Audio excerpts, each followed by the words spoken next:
Queridos jovens casais de Passo Fundo que completam 15 anos de caminhada, nós saudamos a todos vocês com muita alegria e vamos falar sobre um tema muito importante, que é o sentido da devoção à Mãe de Jesus, a Virgem Maria. Inclusive nós estamos aqui na Capela da Obra Missionária. Temos aqui a devoção da Virgem do Carmo Peregrina. Jesus também está presente, evidentemente, no Santíssimo Sacramento, no Sacrário. E nós vamos mais ou menos refletir sobre essa devoção. Nós vamos ver que Deus tem um plano. O plano de Deus é um plano misterioso, muito importante. Onde é que começa o plano de salvação de Deus? Em Abraão, quando ele se revela a Abraão e faz uma grande promessa. Essa promessa é que esses filhos de Abraão vão ser mais numerosos do que todas as estrelas que estão no céu. Nós, depois de Pentecostes, nos tornamos também herdeiros dessa promessa de Abraão. Só que no meio de todo esse grande plano de salvação de Deus, nós temos diversos personagens que foram importantes, intercessores. O próprio Abraão foi um intercessor. Pois nós temos os patriarcas, nós temos os grandes profetas, podemos destacar o profeta Elias, temos o grande Moisés, que tirou o povo da escravidão e levou para a próxima terra prometida, rei Davi, vários. Mas, na plenitude dos tempos, nós tivemos nada mais e nada menos do que a própria presença do Filho de Deus, de Jesus, o Filho de Deus, do Messias, que eles esperavam no meio do seu povo. E Jesus era o verdadeiro descendente do rei Davi, tanto por parte de Maria como de São José. E esse plano de Deus é um plano perfeito, todo ele costurado para a nossa salvação e para a nossa realização. Mas, no meio desse plano, nós temos um grande, hoje eu uso muito a palavra up, né? Um grande momento de elevação, que foi o instrumento de Deus, que Deus escolheu, que foi a sua mãe, a Virgem Santíssima. Um grande mistério. Por que Nossa Senhora é cheia de graça? Por que o anjo, quando o anjo Gabriel várias vezes procurou Maria, segundo a tradição da igreja, ela muitas vezes fugia do anjo.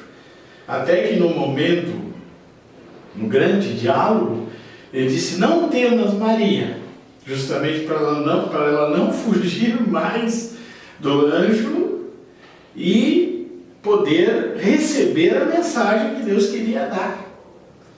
E a mensagem nada mais nada menos era de que ela poderia ser, se ela desejasse, se ela quisesse, a mãe do Salvador, do Messias esperado durante séculos pelo povo de Israel.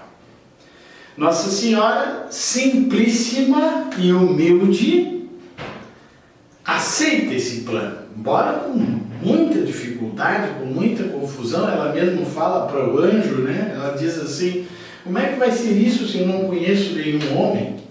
Né? E o anjo fala: a sombra do Altíssimo te cobrirá. E a resposta que o anjo dá é que a própria prima dela, que era uma senhora já idosa, também estava grávida, né? Que ela já não poderia ter mais filho pela sua idade. E a grande frase do anjo, que eu uso muito na minha vida, porque para Deus nada é impossível. Irmãos, essa frase é importantíssima para nós, porque nós hoje estamos numa sociedade em que nós queremos tudo calculado, tudo através de explicações, da razão. Nós temos muitas pessoas que se dizem intelectualizados, mas que não estudam os santos da igreja, Nós temos, por exemplo, na Idade Média, uma riqueza incrível de ensinamentos. O grande São Bernardo de Claraval, que foi um dos maiores defensores da devoção à Nossa Senhora, toda a obra de São Bernardo fala sobre a beleza de Maria. E Nossa Senhora disse o seu sim, mas não foi um sim fraco, foi um sim cheio de decisão. Tanto que ela disse: eis aqui a serva do Senhor, faça-se em mim segundo a sua vontade. Mas se nós fizermos uma releitura de um acontecimento muito antigo, lá no capítulo 3 do livro do Gênesis, nós vamos ver uma outra mulher que infelizmente se deixou levar pelas aparências, que foi Eva, a mãe de todos os homens. É claro que a gente não vai fazer agora a explicação exegética desse texto, mas eu quero fazer uma explicação um pouco mística para nós podermos traduzir isso depois para a devoção à Nossa Senhora. O demônio simplesmente fez uma falsa propaganda para Eva, relativizando a bondade de Deus, dizendo assim: como é que Deus é bom se Ele proibiu vocês de comerem todas as frutas do jardim? E Eva conversou com o demônio. A gente nunca pode conversar com o demônio, porque o demônio é muito mais inteligente do que nós. E ele disse assim, ela falou: não, é só a árvore do centro do jardim. Aí o inimigo fala: não, mas é justamente essa fruta que vai dar inteligência, sabedoria, discernimento para vocês. E, infelizmente, Eva olhou para a aparência do fruto, achou que o fruto era gostoso, ela comete o pecado da desobediência e da relativização da bondade de Deus, que é isso que está acontecendo especialmente nas universidades hoje, em que nós estamos dando mais valor à criatura do que ao Criador, abandonamos o Criador para amar a criatura. Ficamos valorizando a invenção e não o inventor.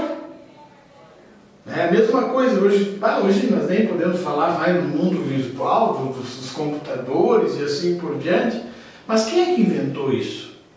O inventor, ele é muito mais importante do que o computador, e hoje nós estamos com o nosso plano racional muito ligados nas coisas que são criadas e esquecemos do primeiro motor, que é Deus.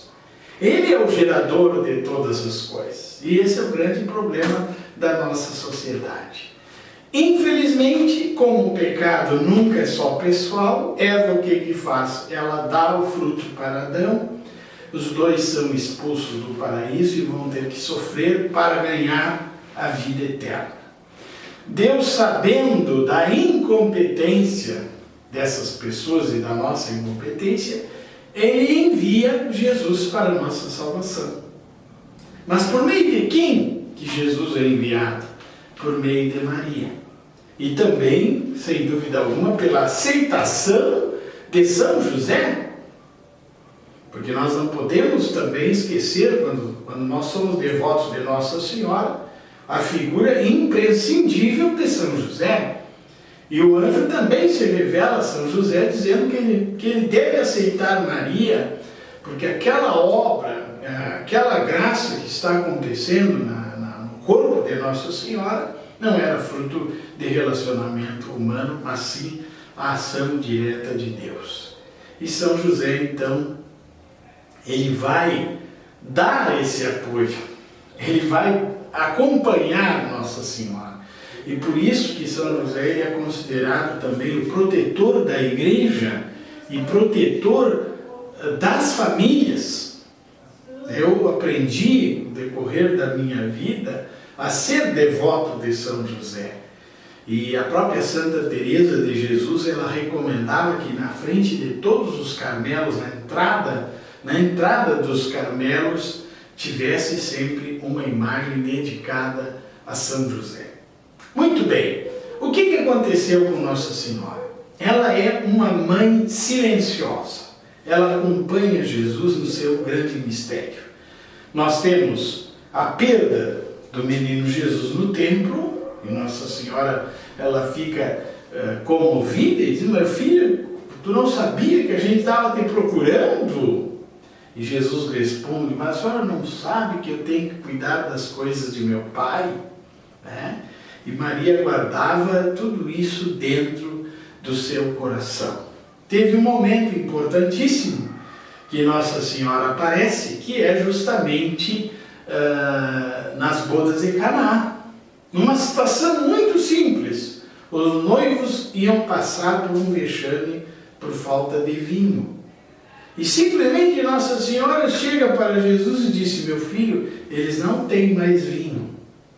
E aparece até que Jesus responde meio grosseiramente para Maria, diz: o que nós temos que ver com isso? Mas imediatamente ele obedece e vai e realiza o grande milagre daquelas tarras de água que são transformadas em vinho. Ali nós já percebemos, caríssimos irmãos e irmãs, como é importante a intercessão de Nossa Senhora. A sensibilidade que Maria tem em relação às nossas necessidades é incrível. Se nós somássemos, isso aí é impossível, estou fazendo só uma suposição, se nós somássemos todas as mulheres do mundo, todas as mães do mundo, se desse para fazer isso, e colocássemos o amor de todas as mães no mesmo local, isso não seria nenhuma parte de 100 partes do amor que Nossa Senhora sente por nós. Depois eu vou explicar por que motivo que ela nos ama tanto. E aí nós temos, no decorrer da história de Jesus, uma presença silenciosa de Maria, que vai aparecer bem depois, no momento em que Jesus está na cruz. E que Jesus nos dá Nossa Senhora como nossa mãe. Lá no Evangelho de São João, ele vai falar já na cruz, antes dele dar o maior presente, que foi a sua vida para nos salvar, porque Jesus cedeu na cruz, ele se sacrificou na cruz livremente. Isso é muito importante para nós, porque várias vezes Jesus se esquivou da morte, porque não era aquela morte que ele deveria de ter. Lembre-se da tentativa de apedrejamento dele, ele saía e se sumia no meio do povo, né, em diversas situações, e não conseguiam pegar ele. Para ele seria facílimo ele não morrer crucificado, mas ele aceitou a morte de cruz por nós, o sacrifício cruento da cruz, que na Santa Missa, cada Santa Missa se repete esse mesmo dom, esse mesmo sacrifício para a nossa salvação, em cada Santa Missa. Que às vezes o pessoal não quer ir na missa, estou cansado, descobre sempre um motivo. Mas nós estamos na missa, no momento que o sacerdote pronuncia as palavras da consagração, nós estamos junto com Nossa Senhora, junto com São João, junto com as Marias, as mulheres, diante de Jesus crucificado, na mesma situação, porque é o sacrifício incruento de Jesus que se repete em cada missa. E aí é interessante que Jesus não chama mais Nossa Senhora de mãe, ele chama ela de mulher. Lembra-se que Eva é mulher também. Jesus chama ela de mulher e diz assim: mulher, eis aí o teu filho. Quem era? O apóstolo João, o amigo de Jesus. E diz para João: filho, eis aí a tua mãe. E pouco tempo depois, Jesus deixa a sua missão, não ainda, porque ele não ressuscitou, nem tinha subido aos céus ainda, mas aquela parte, quando ele diz está tudo consumado, ele morre na cruz e entrega Nossa Senhora para São João.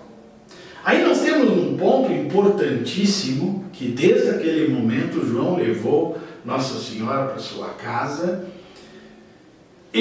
Desculpem eu falar isso, eu imagino, embora os evangelhos não narrem isso, eu imagino falando que a primeira pessoa que Jesus apareceu ressuscitado foi para Nossa Senhora. Nossa Senhora tinha a certeza absoluta da ressurreição de Jesus. Embora ela ainda não conseguisse entender todo esse plano misterioso de Jesus, de Deus, né, que estava se manifestando em Jesus, que também é verdadeiramente Deus e verdadeiramente homem. E aí ela vai continuar com a comunidade, vai receber também o Espírito Santo em Pentecostes, porque o narrador, o Lucas, que é o grande devoto de Nossa Senhora, ele que fala da Anunciação e assim por diante, nós temos aquele grande momento em que Nossa Senhora acaba morrendo, segundo a tradição. Nós temos a festa da Assunção de Maria, que é um dogma declarado por Pio XII, em que ela é sepultada. Eles abrem o sepulcro por causa da insistência de São Tomé, e lá eles não encontram mais o corpo de Nossa Senhora. Nossa Senhora está gloriosa no céu. Por que será, então, que ela é a principal intercessora? Em primeiro lugar, porque ela é a mãe do grande mediador, que é Cristo. O único mediador entre nós e Deus é Jesus, que deu a sua vida para nos salvar. Só que nesse mistério, no mistério cristológico, está inserido o mistério mariológico. Não existe como separar Nossa Senhora do mistério de Jesus. E nós somos devotos de Maria pela obediência que Nossa Senhora teve ao plano de Deus. Então, talvez assim, nós pedimos intercessão de Nossa Senhora por muitas coisas. Eu também, eu alcancei a graça de continuar no seminário, inclusive em Passo Fundo, porque quando meus pais foram embora, eu me joguei nos pés da imagem de Nossa Senhora do Carmo e eu disse: agora é com a senhora, não é comigo mais. A senhora tem que sustentar a minha vocação. E graças a Deus que isso aconteceu. E não foi só nesse momento, em diversos momentos da minha vida, eu sempre senti essa presença fantástica de Nossa Senhora na minha vida. Bom, daí nós temos um fato importante da obediência, porque vocês vejam o que aconteceu com Eva. Eva foi iludida pelo demônio, por uma mídia falsa, como hoje acontece, uma mídia falsa que dizia que Deus não era tão bom, que ela poderia comer aquele fruto, que ela seria sábia. Vejam que o demônio nunca fala coisas ruins para nós. O demônio sempre mostra coisas boas, as ONGs, a defesa dos animais. Pode ter aborto pode ter, não tem problema nenhum. Matar ser humano pode. Mas um cachorrinho, Deus o livre, não podemos nem mexer num cachorrinho. O lobby gay que existe hoje, as imoralidades, pessoas que fazem o mal e são aplaudidas, pessoas que fazem o bem e são vaiadas. Essa é a arma que o demônio tem usado. Mas Nossa Senhora pisou a cabeça da serpente. Vocês veem muitas imagens da Imaculada Conceição, ela pisando a cabeça do demônio. Por quê? Porque ela, sendo a mãe do Salvador, ela é diretamente colaboradora nesse processo de salvação. Nossa Senhora, ela é corredentora, ela auxilia diretamente a Jesus na sua grande tarefa de salvar a humanidade. E aí nós temos um ponto importante, que é essa obediência de Maria, e através da obediência a Deus nós vamos ser felizes. É o único método, irmãos, para nós sermos felizes, é obedecer a Deus. Hoje o que acontece? As pessoas deram as costas para Deus e são desobedientes. Nós temos depressão, nós temos uma carga enorme de medicação que as pessoas tomam, nós temos problemas seríssimos no casamento, porque as pessoas estão vivendo em ilhas. E esse amor de edificação, eu gosto muito dessa palavra, edificação do outro. O verdadeiro amor é a edificação do outro, é fazer que o outro cresça, mesmo que eu diminua, mas o outro tem que crescer, é partilhar a nossa vida. Eu falo muito isso para os dependentes químicos. A maior cura da dependência química é você se preocupar em curar o outro, tentar ajudar a outra pessoa. Você também vai ser curado a partir disso.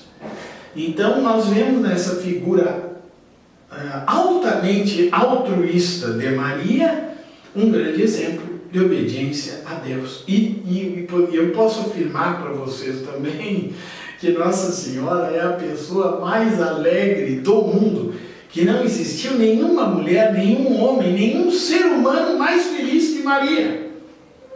Porque imagina só você gerar o Salvador da humanidade. E não só isso, Nossa Senhora é a grande colaboradora. A gente vê nas diversas aparições, aí nós entramos já num aspecto histórico, né? Na era apostólica, os santos padres da igreja escreveram coisas maravilhosas de Nossa Senhora. O próprio Lutero, coitado, ele também era um grande devoto de Nossa Senhora. Ele era devoto de Nossa Senhora. E, inclusive, me parece que fez hinos dedicados a Nossa Senhora. Só que depois, infelizmente, ele teve que radicalizar aquela posição dele, uma posição política que se tornou doutrinária, e acabou acontecendo essa divisão, que não é boa, porque vejam, os nossos queridos irmãos evangélicos e protestantes, eles se dividem cada vez mais, porque eles não têm a figura da mãe. Quando uma mãe morre numa família, os irmãos se dispersam. Enquanto a mãe está viva, existe a unidade. E eu posso dizer também, queridos irmãos e irmãs, que Nossa Senhora, ela é, sem dúvida alguma, causadora da unidade dentro da igreja. E a igreja continua sendo a mesma porque ela tem a intercessão e essa proteção de Nossa Senhora. E vejam, as aparições de Nossa Senhora, na Espanha, eu morei na Espanha, não sei quantos mil títulos de Nossa Senhora existem. Cada pequeno pueblo tem uma história de Nossa Senhora. A intercessão de Maria, a Virgem del Pilar, a Virgem dos Toureiros lá, a Senhora da Penha. É enorme, enorme as devoções deles lá. E não só na Itália, Espanha, Portugal, Nossa Senhora de Fátima fez 100 anos o ano passado.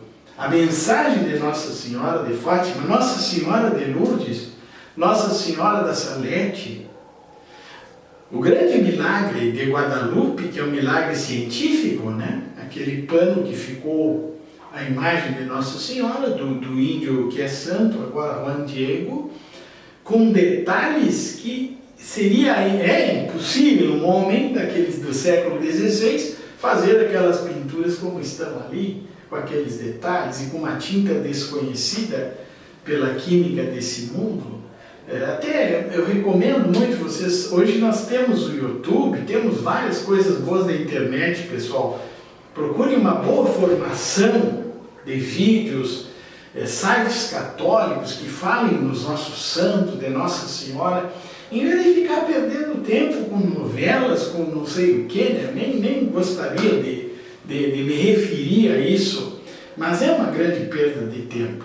E o nosso tempo é precioso porque nós estamos diante de Deus, nós estamos diante do olhar amoroso de Deus. E precisamos aproveitar esse grande olhar que Ele tem por nós.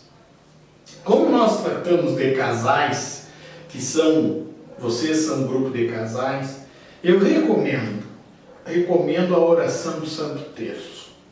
Não esqueçam de rezar. Todos os dias, se for possível, peçam a intercessão de Nossa Senhora. Rezem o Santo Terço. Peçam que Nossa Senhora proteja a família de vocês. Sem dúvida, irmãos, eu como sacerdote, se eu não fosse devoto, eu já teria desistido certamente, né? A devoção à Nossa Senhora é importantíssima porque ela nos leva até Jesus. Então tenham essa grande devoção e peçam a Nossa Senhora a capacidade de um amor mais sincero. Porque é isso que nós precisamos entre os casais e nas nossas famílias. Um amor mais sincero. Um amor vivido na verdade, não na falsidade. Porque já chega, pessoal, já chega de mentira. Nós nascemos e somos criaturas de Deus, nós vamos para o céu. Deus nos fez para a felicidade infinita, irmãos. Deus não nos criou para permanecermos aqui nesse mundo. Falta pouco tempo e nós vamos estar junto com esse Deus que tanto nos ama. Sejamos grandes devotos de Nossa Senhora. Ela é nossa mãe, ela não é egoísta, ela não quer segurar Jesus para ela quer oferecer Jesus para nós. E se nós formos verdadeiros devotos de Maria, nós jamais iremos nos perder. Então eu quero agora encerrar esse momento pedindo a bênção de Deus sobre vocês. Esses 15 anos, que coisa boa. 15 anos é o debutar, né, das jovens, as jovens que são apresentadas para a sociedade, é uma época lindíssima. Então que Deus abençoe vocês, os casais que estão entrando agora no movimento, os que já fazem parte, os nossos amigos, pela intercessão de Nossa Senhora, nossa boa mãe, do nosso querido São José, abençoe-vos o Deus Todo-Poderoso, o Pai, o Filho e o Espírito Santo. Amém.